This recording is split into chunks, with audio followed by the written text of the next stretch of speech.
Exercise 1.3 का question number 2 है। सिद्ध करें कि रूट 3 एक अपरिमेय संख्या है।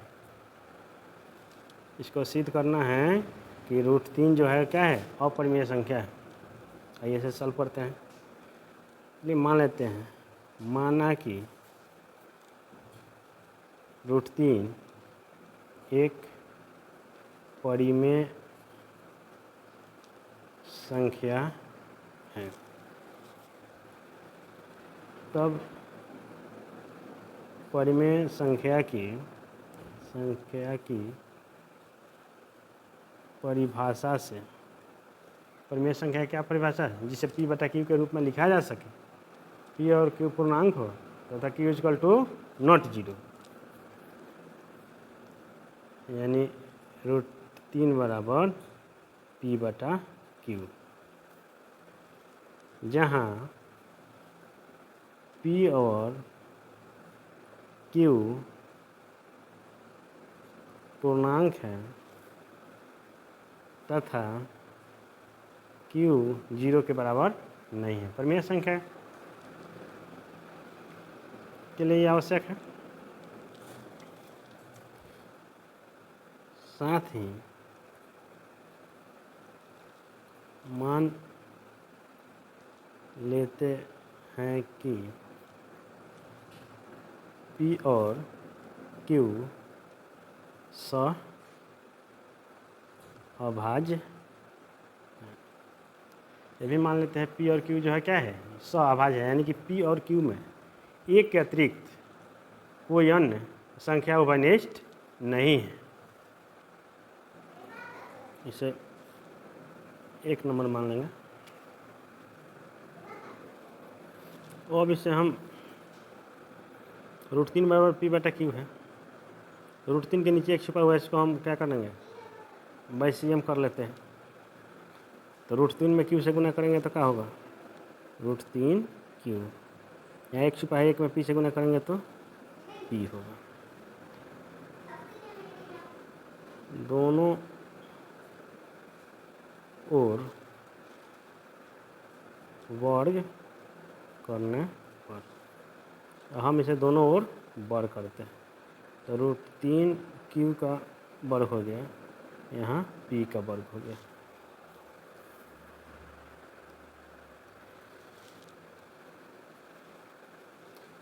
स्क्वायर रूट कैंसिल, 3 हो गया, q को पावर 2 है तो q स्क्वायर हो गया बराबर p स्क्वायर। इसको 2 नंबर मानते हैं।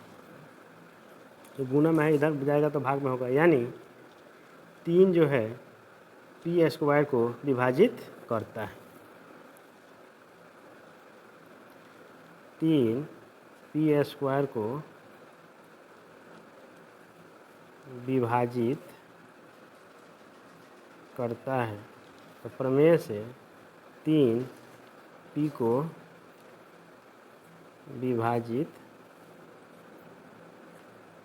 करता है। इसको हम 2 माने हैं, तो इसको हम क्या मान लें, 3 मान लेते हैं। अब चलिए, माना p बराबर 3 के, यहाँ p बराबर 3 के क्यों मानते हैं, जो भी दिया होगा, अगर 2 दिया रहता है रूट 2 तो रूट 2 मानते हैं। अगर रूट 5 को सिद्ध करना रहता है तो यहाँ 5 के मानते हैं। अगर 7 दिया रहेगा तो 7 मानेंगे, लेकिन यहाँ रूट 3 को सिद्ध करना, इसलिए रूट 3 को सिद्ध करना, इसलिए 3 मानेंगे। के जो है पूर्णांक है,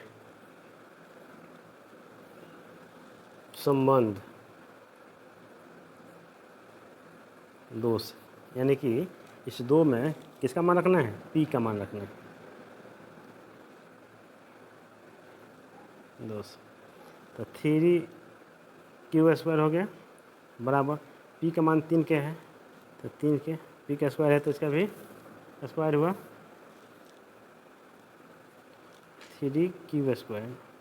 स्क्वायर है तो 3 का 9 के स्क्वायर, 3 से कटेगा तो यहाँ 3 होगा 3 का, और q स्क्वायर बराबर 3 के स्क्वायर। इधर गुना में है इधर जाएगा तो भाग में, यानी कि 3 जो है क्यू स्क्वायर को भी विभाजित करता है। 3 क्यू स्क्वायर को विभाजित करता है। तो प्रमेय से 3 क्यू को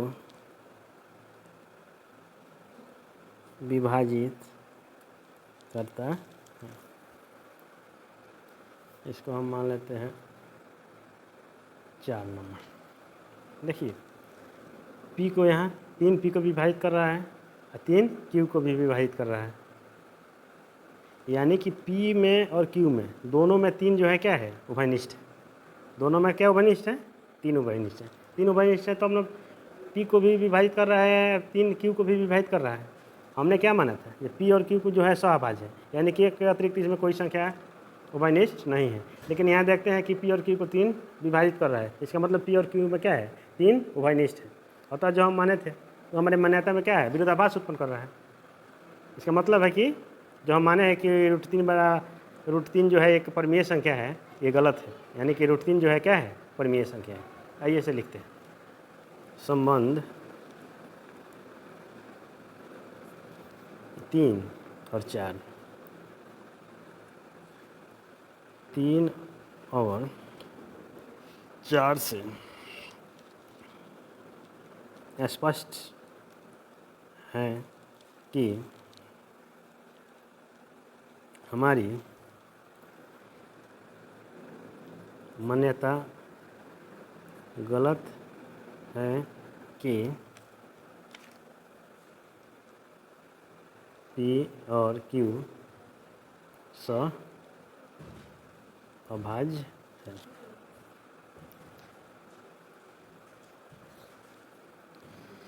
तीन और 4 से स्पष्ट है कि हमारी मान्यता गलत है कि पी और क्यू जो है सहभाज्य है, क्योंकि पी और क्यू सहभाज्य है नहीं। दोनों जो है, दोनों में 3 उभयनिष्ठ है, यानी कि पी और क्यू दोनों 3 से विभाज्य है। आज है के विरोधाभासी है। हमारी मान्यता के क्या है, विरोधाभासी है। अतः √3 एक परिमेय संख्या नहीं है। √3 एक अपरिमेय संख्या है।